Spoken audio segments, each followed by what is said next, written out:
오늘은요 1교시 시작하도록 하겠습니다. 질문으로 시작하는 1교시 수업입니다. 인성이 뭐예요? 몇 년 전부터 학교 현장에서 창의 인성 교육 꽤 오래됐어요. 그렇게 화두를 던지고 교육 현장에서 계속 창의 인성 교육을 이렇게 중점으로 교육을 했는데, 우리 아이가 인성이 좋은 아이였으면 좋겠죠. 그죠? 그럼 인성이 뭘까를 한번 고민해 보셨어요? 그래서 우리가 어떤 것을 하는 행위에 집중하지 말고 이것은 뭔지에서 우리가 질문으로 시작해 보자고 항상 이야기 드리잖아요. 그러면 인성은 사람의 성품이래요. 인성은 각 개인이 가지는 사고와 태도 및 행동 특성이라고 합니다. 그런데 선생님, 인성은 언제부터 기를 수 있어요? 인성을 언제부터 기를 수 있을까요? 인성을 언제부터 기를 수 있을까요? 인성이 뭔지 이제 알았어요. 그러면 인성을 언제부터 기를 수 있을까요?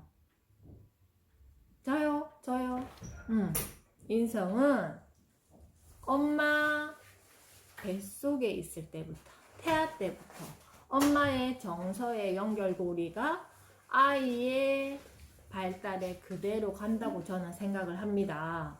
그래서 인성은 그때부터, 내가 임신을 준비할 때부터, 그리고 내가 아이와 함께 이렇게 출산을 준비하는 그 시간도 마찬가지. 우리가 내 어떤 감정이나 이런 것들을 잘 한번 지켜보세요. 어느 날은 확 좋았다가 어느 날은 또 뭐 때문에 확 안 좋았다가, 이런 어떤 변곡점이 많이 생기잖아요, 우리가 하루를 만날 때. 그렇기 때문에 내가 임신했을 때, 임신을 준비할 때, 출산을 준비할 때는 좋았는데, 또 출산을 하고 나서는 또 막 내 감정의 변곡점이 되게 많아져요. 그랬을 때 내 아이에게 주는 영향까지도 우리가 항상 생각하게 되잖아요. 그래서 그런 어떤 결들이 결국 우리 아이의 정서의 결로 연결되고, 그 연결점이 어떻게 된다? 우리 아이의 인성이라는 어떤 영역에 포함된다. 아시겠죠?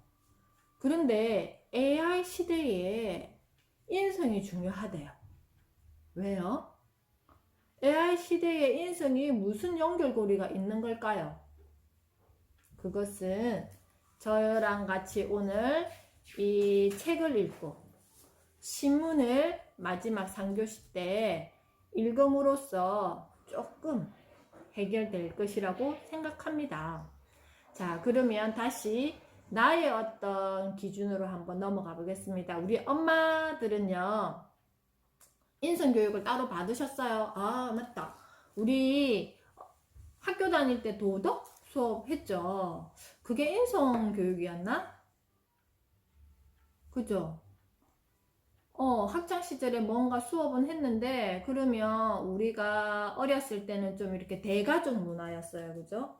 지금은 많이 이렇게 핵가족화 됐는데, 그래서 할머니, 할아버지, 뭐 고모, 삼촌, 이모 이렇게 같이 다 어울리는 기회가 되게 많았어요. 이렇게. 그리고 사촌들 지간에도 이런 기회가 더 많았는데, 지금 우리 아이들은 어때요? 그때 우리보다는 그게 훨씬 더 줄었죠.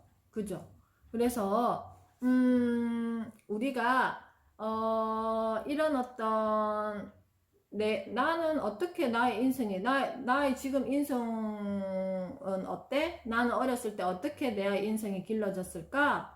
이거를 생각해 보면 그런 어떤 가족의 문화, 그리고 또 내가 속한 어떤 그 사회 속에 나의 어떤 역할들을 통해서 그런 게 자연스럽게 길러지지 않았을까? 뭔가 어떤 키워드를 던져서 인성교육을 해야 돼, 이런 개념이 아니라. 늦었습니다. 수인이 엄마 오셨어요.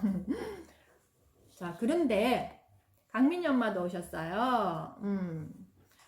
근데 지금 우리 아이들에게는 이런 어떤 인성이라는 화두를 던졌을 때 제일 중요하대요.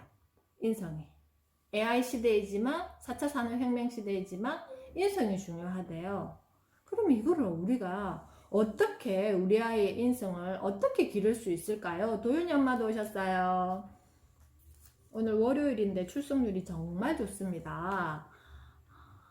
자, 그래서 이런 어떤 것들을 오늘 우리 책 이야기와 또 신문 이야기를 통해서 우리 엄마들이 함께 이렇게 알아보도록 하겠습니다. 그래서 오늘은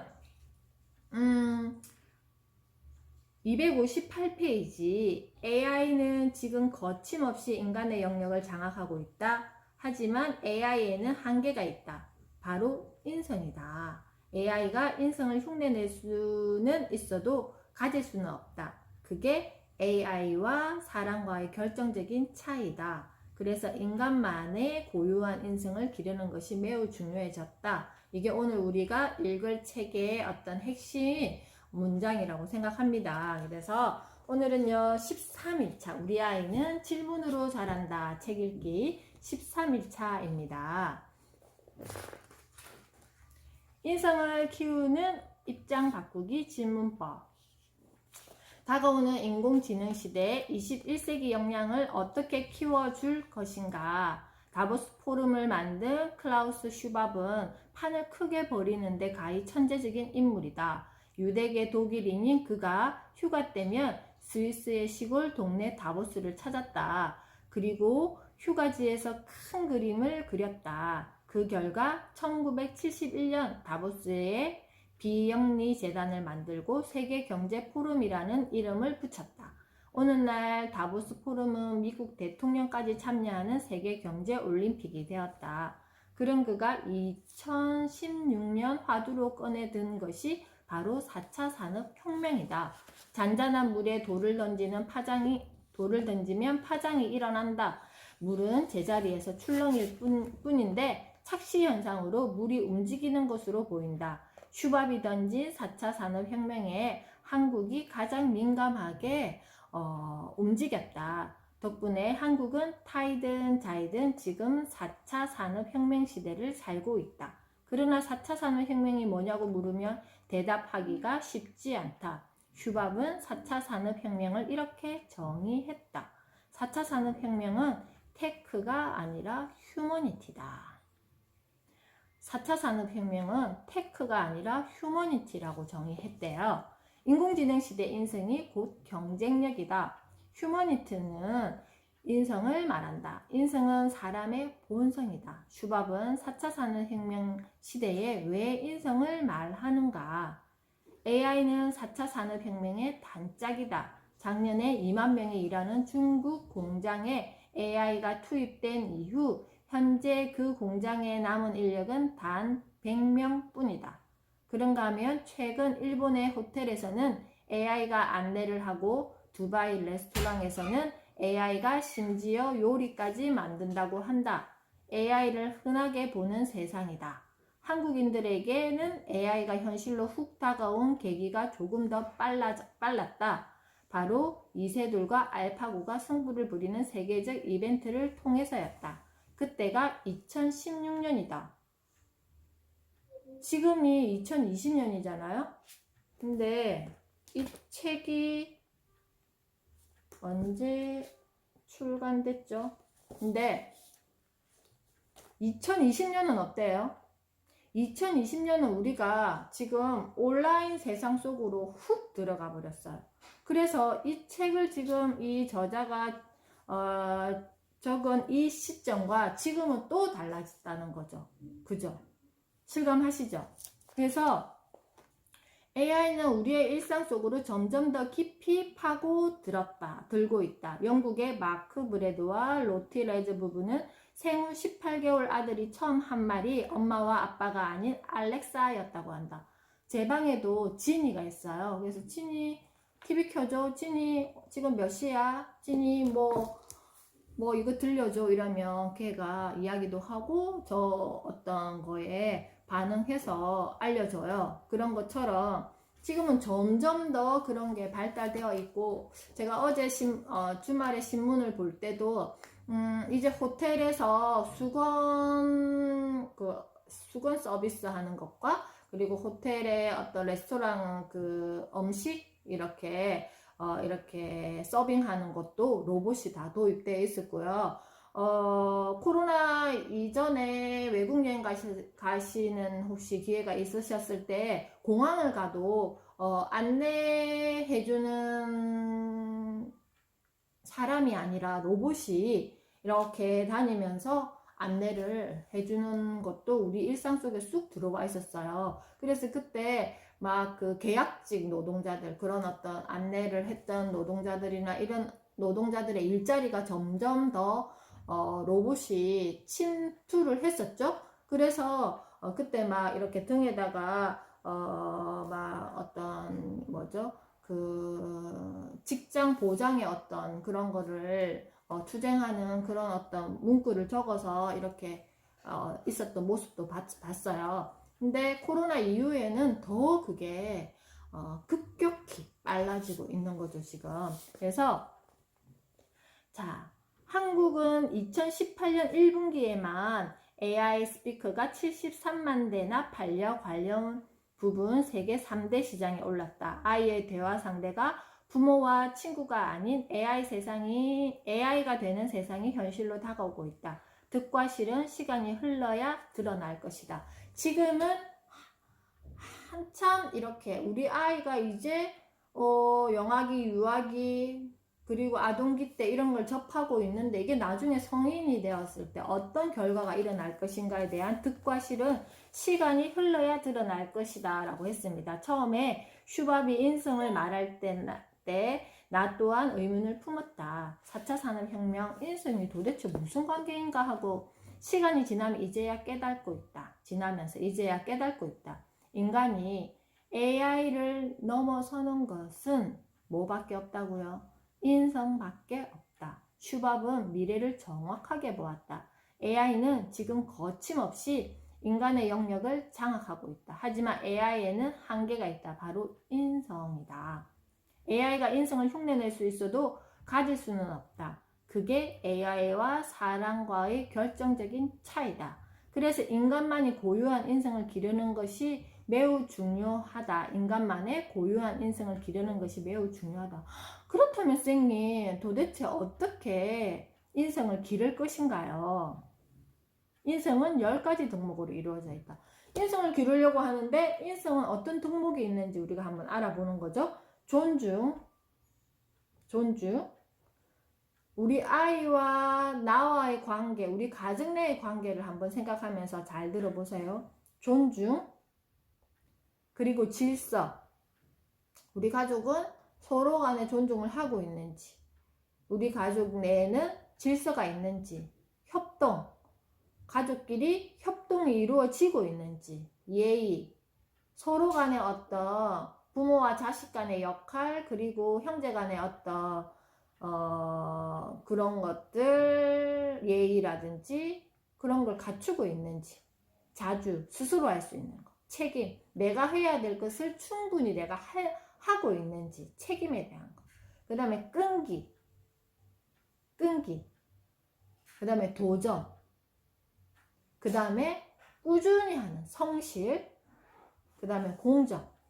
나는 엄마니까, 나는 아빠니까, 너는 아이니까, 이런 것들.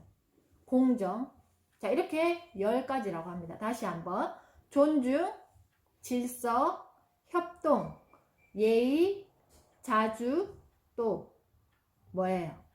책임, 끈기, 도전, 성실, 공정이다. 자, 우리 집에 우리 가족에 대비해서 이게 얼마만큼 이루어지고 있는지 한번 생각해 보세요. 10가지를 아우르는 하나의 단어는 공감과 배려이다. 우리가 흔히 말하는 인성이 좋은 사람은 타인의 마음을 공감하고 어떻게 하는 사람? 배려하는 사람. 그래서 이타심을 가지는 것이 중요하다라고 이야기 드렸죠. 인성의 10가지 덕목은 모두 사람에 대한 공감과 배려의 바탕을 두고 있다. 케네디 대통령의 어머니 로즈 여사가 9남매에게 가장 많이 했던 질문은 너라면 어떻게 했을까? 였다. 끊임없이 상대방의 입장에서 생각해 보도록 한 것이다. 타인의 입장에 대해서 생각해 보면 자연스럽게 공감이 생긴다. 공감은 결국 배려로 이어진다. 로즈 여사는 9남매에게 역사 이야기를 자주 들려주었다. 이야기 도중 등장인물 간에 갈등이 생기거나 어떠한 선택을 해야 하는 상황이 생기면 이렇게 질문했다. 내가 대통령이었다면, 노예였다면, 장군이었다면, 부모였다면 어떻게 했을까? 9남매는 자신이 역사의 주인공이 되어 생각할 기회를 가졌다. 우리가 아이들에게 이야기를 할 때 너라면 어떻게 했을 것 같아? 너의 생각은 어때? 라는 말을 자주 하세요. 어떠세요? 9남매 중에 대통령, 장관, 상원의원 등 오늘날 역사의 주인공이 된 인물이 많이 나온 것은 우연이 아니다. 어떤 것은 만약에 나는 대통령이 될 거야, 나는 장관이 될 거야, 나는 상원의원이 될 거야 하고 단기간에 준비하지 않는다는 거예요. 이게 이 영유아기 때 이런 텃밭이 잘 일구어진 아이들은 어떻게 내가 어떤 것을 심어도 건강하게 나중에 수확할 수 있다라는 거예요. 아시겠죠? 그래서 남다른 아이로 키우는 부모의 남다른 질문. 2012년 미국의 유수 언론들은 차기 세계은행 총재로 힐러리 클린턴이 유력하다고 보도했다. 그러나 오바마는 세계은행 총재로 김용을 지명해 세계를 놀라게 했다. 그동안 세계은행 총재는 거물 정치인과 경제인들이 주로 임명되었다. 그는 아프리카에서 의료 구호 활동을 펼치던 평범한 의사였다. 그런 사람이 어떻게 세계은행 총재가 되었을까? 김용은 성공 비결과 관련해 어머니가 밥상머리에서 했던 위대한 질문이 자신을 만들었다고 말했다. 세상에 무슨 일이 일어나고 있나? 넌 세상에 무엇을 줄 수 있니? 누가 가장 위대한 생각을 하는 사람이니? 김용의 어머니 전옥수 여사는 식사 시간이면 세상의 여러 이슈와 사람에 대해 질문하고 대화를 나누었다. 세상에 무슨 일이 일어나고 있니는 세상 일에 대한 아들의 공감 능력을 키웠다. 오늘 세상에서는 무슨 일이 일어났을까요? 넌 세상에 무엇을 줄 수 있니? 무슨 일이 일어났는지 알아야지 내가 줄 수 있는 것을 어떻게 할 수 있어요? 알 수 있겠죠. 그래서 아이들을 이 네모난 틀 속에 가두면 안 된다라는 거예요. 넓은 세상 속에 넓은 세상을 내가 제대로 알아차리고 그 속에서 나는 어떤 사람이 되어야 될까를 생각할 수 있고 관심 가질 수 있게 누가 밥상머리에서 우리 엄마 아빠가 도와주셔야 된다라는 거예요. 자, 넌 세상에 무엇을 줄 수 있니는 타인에 대한 배려심을 누가 가장 위대한 생각을 하는 사람이니 는 큰 생각을 하는 아이로 만들었다. 훗날 김용호는 이렇게 말했다. 어머니의 질문 덕분에 나는 시골에 살고 있었지만 우리 형제가 생각하는 세계는 무한히 컸다. 김용희 의사가 되자마자 아프리카로 떠나 오랫동안 의료 구호 활동을 펼친 것은 어머니의 질문 덕분이었다. 지금 김용은 세계은행에서 매일 세상에 무슨 일이 일어나고 있는지 살피고 세상에 무엇을 줄 것인지 고민하는 위대한 일을 하고 있다. 그것은 어머니의 질문이 낳은 계획된 우연이었다. 아이의 인성 교육은 누구의 영역이라고요? 부모의 영역이다. 자, 이거 별 딱 체크하겠습니다. 아이의 인성 교육은 부모의 영역입니다. 안 하는 것보다 낫겠지만 학교에서 1년에 몇 시간 단기적으로 인성을 가르친다고 아이가 변화될까요? 선생님 유치원에서 또 학교에 가면 인성교육해요. 그래서 충분히 인성교육은 아이들에게 이루어진다고 생각합니다. 과연 그럴까요? 우리가 학교에서 수년 동안 도덕을 배웠지만 그때 배운 도덕이 잘 지켜지고 있는지 의문이다. 지금 저희 아이가 다음 주 수목금 시험 기간이래요. 그래서 도덕을 요점 정리해서 외웠다고 하더라고요. 한 세 바닥 정도. 문항이 몇 문항이었냐 하면은 한 바닥에 6문항 정도 해서 6, 3, 18, 18, 20문항 정도를 아이가 요점 정리를 해서 정말 달달달달 외우고 있더라고요. 근데 그날 저녁에 독서실에 갔다가 11시쯤 집에 왔는데 저희 이제 가족들이 다 여기 앉아 있었어요. 그래서 그러기 전에 아이가 엄마 오늘 도덕 나랑 같이 해줘 라고 이야기를 하더라고요. 그래서 제가 알았어 하고 집에 올라와 가지고 저도 그때 그 2층에서 제 사무실에서 공부하고 있었거든요. 그래서 같이 올라와서 도덕 너 정리한 거 가져와봐 같이 보자 하고 저랑 같이 봤어요. 근데 이거는 암기의 영역이 아니라는 거죠. 도덕은. 그래서 통일에 대한 문제 그리고 어떤 그 세계관의 어떤 관계에서 나의 역할에 대한 문제 하여튼 여러 가지 폭넓은 어떤 질문들이 있었어요. 근데 쭉 그 첫 번째부터 마지막 문항까지 아빠랑 엄마랑 아이랑 함께 서로 이야기를 나누면서 아이가 정리했던 것들을 다시 리뷰했어요. 근데 아이가 이렇게 외우면서 하다 보니까 저해라는 것을 지혜라고 적어놓고 외우고 있더라고요. 저해하고 지혜는 다르다는. 자, 여기서 제가 깜짝 놀랐던 게, 그냥 인풋하고 있구나. 그냥 집어넣고 있구나, 아이가. 이렇게 대화하지 않으면 아이가 여기에 대한 어떤 이해가 안 되겠구나. 그렇게 해서 시험, 이제 달달달 위해서 시험 잘 봐서 점수 잘 받으면 뭐 할 거예요? 그래서 아마 도덕 시험이 다음 주 금요일이라 그러더라고요. 그래서 너가 한번 이 이야기를 이렇게 나눴으니까 다음 주 목요일에 시험 보기 전에 또 한 번 더 이렇게 우리가 함께 그 부분에 대해서 이야기를 하자 하니까 아이가 굉장히 좋아하면서 엄마 알겠다고 그러면 그때 아빠가 또 그런 쪽으로는 또 잘 이야기를 하더라고요. 저는 좀 포괄적으로 이야기를 해주려고 하는 편이고 아빠는 딱 그냥 그 남자의 사고 직관적인 어떤 이런 걸로 딱 그것만 짚어가지고 이야기를 해주더라고요. 그런 것처럼 아이의 인성교육은 누구의 영역이라고요? 부모의 영역입니다. 그래서 도덕책에서 잘 배웠지만 결국은 그런 것들은 가정 내에서 이루어지지 않으면 안 되는 영역이라고 생각합니다. 인성은 갑자기 생겨나는 것도 아니고 타고나는 품성도 아니다. 아이의 인성은 부모에게서 나온다. 부모의 말과 행동이 아이의 인성에 가장 큰 영향을 미친다. 아이의 인성교육은 결국 부모의 영역이다. 그래서 인성을 틀 속에 가두어서 가르쳐 줄 수 있는 영역이 아니에요. 근데 4차 산업혁명에서 가장 중요한 것은 테크도 아니고 휴머니티래요. 아시겠죠?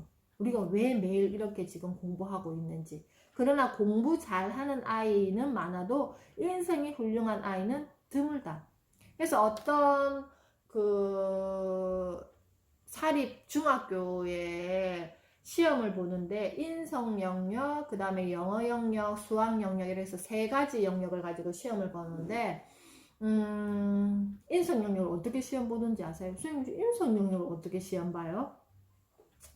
카메라가 다 있어요. 다 있고 아이가 그 입구에 들어와서 신발 벗는 것부터 그리고 복도를 지나면서 선생님에게 어떻게 대하는지부터 그리고 선생님이 없는 교실에서 친구들과 어떻게 관계하는지가 다 인성 영역이라는 거예요. 그래서 평가를 하는 거예요. 그에 대해서는 평가 영역들이 있었겠죠. 평가 문항들이 있었겠죠. 그걸 어떻게 어떻게 공부를 해가지고 그게 이루어지겠어요? 맞죠? 그래서 그러나 점점 좋아지고 있다라고 확실히 말할 수 있다. 나와 아내가 그런 변화를 느끼고 있기 때문이다. 내가 아이에게 하는 인성교육은 로즈 여사와 김용의 어머니가 했던 질문과 똑같아. 내가 그 사람이라면 어떤 기분이겠니? 내가 그 사람이라면 어떻게 행동했을까? 남의 입장에서 생각해 보는 것이야말로 최고의 인성교육이다. 교육학자로서 꽤 오랫동안 인성교육을 연구하고 아이들과 집에서 실험해본 결론이다. 쉽고 간단하지만 가장 효과가 좋다. 너라면 어떨 것 같니? 우리가 오늘부터 해보세요. 뭔가 아이에게 저도 평소에 그런 말을 많이 해요. 엄마 이거 입을까 저거 입을까? 너는 뭘 입고 싶니? 엄마 친구 초등학교 처음 들어갔을 때 놀이를 하면서 친구들과 되게 이렇게 트러블이 생겼을 때 너무 속상하다면서 이야기했을 때 그 친구가 너의 마음을 알아주려면 너는 어떻게 이야기를 하면 좋았을까? 어떻게 이야기를 하면 그 친구가 너의 마음을 알아줄 수 있을까는 하고 이렇게 계속 저는 왜냐면 엄마가 학교에서 너랑 함께 생활하지 않고 학교의 영역은 엄마의 영역이 아니기 때문에 너가 지금은 다소 불편하지만 끊임없이 너의 마음을 너의 생각을 친구에게 말할 수 있는 연습을 해야 되고 그리고 그 친구의 마음은 어땠을까도 어떻게 너가 알아차리는 연습을 해야지 서로가 서로의 마음을 알 수 있지 않겠니? 라고 계속 이야기했어요. 특히 여자아이들은 그런 어떤 미묘한 감정으로 굉장히 많이 속상해 하거든요. 그랬을 때 부모가 그거는 해결해 줄 수 있는 영역이 아니에요. 그래서 가정에서 엄마와 아이와의 관계에서도 끊임없이 엄마 마음은 이랬어. 너는 어떤 마음이었니? 엄마는 이런 것 때문에 조금 불편한 마음이었어. 너는 지금 엄마에게 불편한 말로 이야기를 하는데 너는 어떤 마음에서 지금 그렇게 불편한 마음으로 이야기하는 것 같으니? 라고 내가 이야기해 줄 수 있고 물어봐 줄 수 있어야 된다라는 거예요. 자, 263페이지 마무리 책 읽겠습니다. 맨 밑에 이처럼 균형 잡힌 생각이 차곡차곡 쌓이면 생각하는 인성, 공감하는 인성, 배려하는 인성, 사람다운 인성이 만들어진다. 질문이 인성을 만든다. 그리고 그 질문은 부모의 몫이다 라고 했습니다.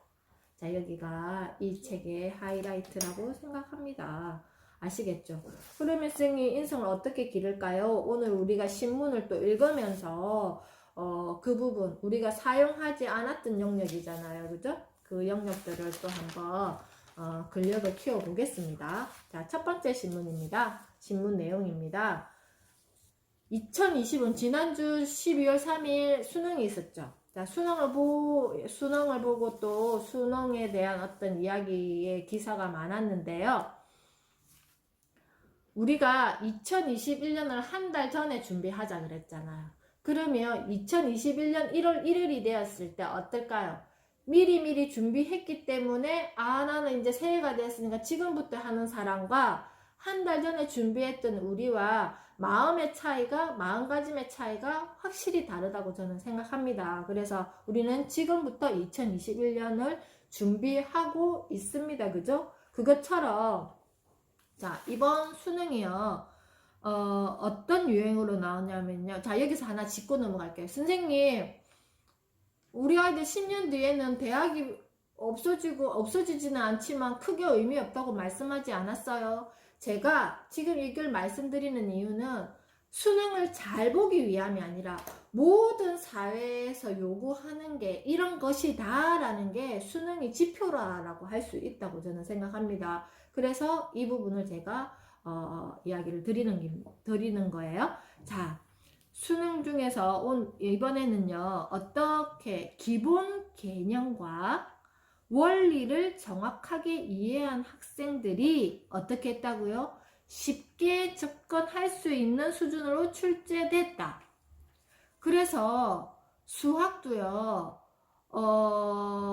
사고력 문제가 많았대. 수학을 문제를 막 이렇게 푸는 게 아니라 어떤 게 있어야 이런 것들을 쉽게 접근할 수 있냐면은 기본 개념과 원리를 정확하게 이해한 학생들은 쉽게 접근할 수 있지만 많은 양의 문제 유형을 가지고 문제만 풀었던 아이들은 그 어떤 사고력의 어떤 훈련이 안 돼 있기 때문에 어려웠던 거죠.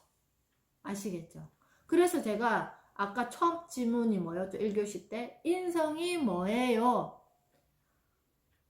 인성이 뭐예요? 라고 제가 질문했잖아요. 이런 것처럼 인성에 대한 기본 개념을 알아야지. 인성의 10가지 덕목은 이런 게 있는데 인성은 사람의 성품이래. 그래서 10가지 덕목은 이런 게 있대. 그 중에서 가장 중요한 키워드는 뭐라고요?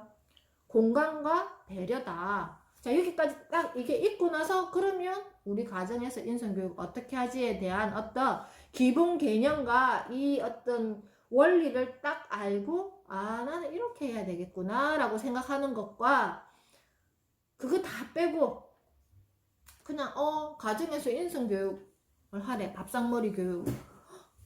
그렇게 해서 접근하는 것과 벌써 이게 세팅 자체가 다르잖아요. 아시겠죠? 그래서 쉬워졌다기보다는 뭐가 필요했다고요? 깊이 있는 사고력과 응용력을 요구하는 문항들이 변별력을 갖고 출제된 경향을 보였다라고 했어요. 자, 사고력과 응용력은요. 이제 우리 아이들은 수능 볼 거야. 고3들이 할 게 얼마나 많은데요. 중2가 지금 기말고사 본다고 공부하는 양도 엄청나게 많은데 이거를 그 시험 기간 안에 이거를 키워줄 수 있겠어요? 그래서 정말 평소에 눈에 보이지 않게 뿌려놔야 된다라는 거예요. 무엇을 통해서? 신문을 통해서. 맞죠? 그리고 또 여기 보면 이제 수능은 받고 이제 면접이 남았어요. 면접에는 논술도 남았어요. 논술은 여기 되어 있어요. 여기 딱 되어 있죠. 사회 이슈 실전 연습을 해야 돼요. 사회 이슈 실전 연습을 이제 이 12월 3일 수능 보고 나서 뭐 12월 달 아니면 1월 달에 면접 보러 논술 면접 보러 가는데 이 한 달 동안 신문 열심히 읽고 막 달달달 외운다고 이게 사회 이슈 실전 연습이 되겠어요? 이런 거죠. 이게 주말 동안에 저희 가족들이 이야기를 나눴던 이거 기사인데요. 원래 몇 달 전에 12월 며칠부터 전동 킥보드를 만 13세가 되면 이제 면허증 없이 탈 수 있다. 그런데 그 뒤에도 계속 논란이 많았어요. 그러면 사고가 났을 때 그 보험에 대한 적용을 어떻게 할 것인가. 그러면 개인의 자동차 보험으로 그거를 한다. 뭐 이렇게 말도 안 되는 게 있는데 결국은 또 이렇게 나왔죠. 여야 전동 킥보드 전용 운전면허 만든다. 1년 정도 걸린다고 했어요. 그리고 마지막에는 만 18세 이상으로 제한하고 만 16세에서 17세 경우 원동기 면허증을 소지했을 때 대여를 허용하는 PM 안전관리 강화 방안을 발표했다. 그래서 결론은요. 우리 아이가 저희 이제 가족들이 한 달에 한 번씩 캠핑을 가는데 캠핑장에 가서 전동 킥보드를 탈 수 없다가 결론인 거예요. 이런 어떤 사회적 이슈를 그 전에 이 기사가 나왔을 때 서로 이야기 와 이제 캠핑 가면 12월 며칠 이후부터는 탈 수 있어. 기분 좋았어요. 근데 이게 그 시점부터 지금 딱 이게 또 안 되는 거예요. 결론은 탈 수 없다. 이런 어떤 사회적 이슈를 계속 이렇게 일상생활 속에서 연습하지 않으면 논술 시험 봐야 되는데 면접 봐야 되는데 그게 뭐 직장이라고 안 보겠어요. 나중에 내가 뭐 어떤 특목고 뭐 그런데 어떤 내가 뭔가 하고자 할 때 면접 보러 가야 되는 일들이 많잖아요. 그럴 때 그것을 보기 위해서 그 단시간에 준비하는 사람과 일상에서 이런 사회적 이슈에 길을 열어놓고 마음을 열어놓고 서로 이런 이야기를 했던 사람과는 엄청난 차이가 있죠. 우리 엄마들 집안일 하는 거 힘들지 않으세요? 자, 30초면 해결되는 집안일법 제가 잠시 팁 드릴게요. 저는 싱크대, 그 다음에 화장실, 세면대, 그리고 이런데 다 물기를 닦는 수건들이 다 준비가 되어 있어요. 그래서 설거지 하고 나면 반드시 그 수건으로 그 싱크볼 물기를 닦아요. 그리고 세면대도 잠시 손만 씻어도 세면대 물기가 흥건하잖아요. 그래서 이렇게 다 닦아요. 심지어 저는 여행을 갈 때 비행기 안에서도 화장실을 이용하면 그 휴지를 가지고 그 세면대를 닦거나 이 습관이 돼버린 거죠, 이제는. 그러면 굳이 따로 저 화장실 청소할 때 세면대 청소, 그 다음에 싱크볼 청소를 안 해도 된다라는 거예요. 그런 것처럼 매일매일 조금씩 그냥 그때그때 적시적시 하는 이런 것들, 머리카락 보이면 그냥 그때 청소기 밀어버리고, 뭔가 먼지 있으면 뭐 손으로 닦았던 물티슈 가지고 그냥 창틀이나 이런 거 한 번 더 닦고 그러면 30초면 끝나는 거예요. 그런데 이걸 내가 몰아가지고 막 이렇게 하려고 하면 정말 스트레스 받잖아요. 그런 것처럼 이것도 마찬가지죠. 자, 세 번째, 24시간 완전 자율학습 AI 개발 서울대 연구원장이 주력하는 프로젝트는 베이비 마인드다. 이유가 뭘까? 이거 진짜 중요한 건데요. 자, 보세요. 지금 AI가 우리에게 훅 다가왔어요. 그래서 이제는 AI를 지금 개발하는데, 더 섬세하게 개발하는데, 여기에 보면 뭐라고 적혀 있냐면요. AI, 어린이와 같은 AI 만드는 것인가 되어 있죠. 여기 기사가 어떻게 되어 있냐면요. 심리학자 피아제의 인지발달 이론과 뇌과학 이론 등에서 착안한 베이비 마인드 프로젝트를 진행 중이다. 자율학습을 하는 아이의 모습, 자율적 학습을 하는 아이의 모습에서 착안했다. 심리학, 언어학, 기계공학, 뇌인지공학 등 다양한 분야 전문가들이 협업하고 있다. 영유아는요, 눈, 귀, 손, 발 등으로 감각 운동으로 주위 사물을 찾고 이해해요. 이게 기본이라는 거죠. 아이처럼 지능을 체화시키기 위해서 AI도 몸이 있는 게 굉장히 중요하다. 아시겠죠? 이게 키워드예요. 베이비 마인드로 AI를 지금 섬세하게 개발하고 있다는 게. 그래서 우리 아이들이 영유아기 때 이 감각 기능을 얼마만큼 원활하게 활발하게 사용하는 거에 따라서 아이가 그 다음 해야 될 영역을 전두엽의 이성적 사고를 경험을 통해서 발달시킬 수 있는 영역이 준비가 된다라는 거예요. 아무리 AI를 그런 기능적인 걸 해놔도 이 감각 영역을 통해서 이루어지지 않으면 사람처럼에 대한 어떤 기능을 AI는 할 수 없다라는 것을 인지하고 AI를 어떻게 한다? 베이비 마인드를 통해서 지금 개발 연구하고 있다라는 거예요. 자, 학습지하고 뭐 공부시키고 이 영역은요, 이 뇌 발달에서 지금 이루어지는 영역이 아니라 이건 별도의 영역이에요. 우리 아이의 텃밭이 이루어지는 이 뇌는요, 이 정서의 영역, 편도의 영역이에요. 여기에서 좋은 어떤 영향을 줄 수 있어야지만 그 다음 내가 심을 수 있는 어떤 모종이든지 다 심었을 때 건강한 아이로 자랄 수 있다라는 거예요. 그래서 우리가 중요한 것은, 그것보다 더 중요한 것은요, 제가 토요일에 금쪽 같은 내 새끼 편을 봤는데요. 그때도 오은영 선생님이 뭐라고 미션을 주셨냐면요. 엄마의 감정을 잘 알아야 아이의 감정을 잘 안다고 엄마에게 그렇게 미션을 드렸어요. 결국 나의 오늘 감정을 잘 보살펴 줘야지 내가 이 많은 것을 알아도 내 아이에게 어떻게 해준다? 긍정적인 정서를 줄 수 있다 입니다. 잊지 마세요. 자, 오늘 수업은요 여기까지 하고요.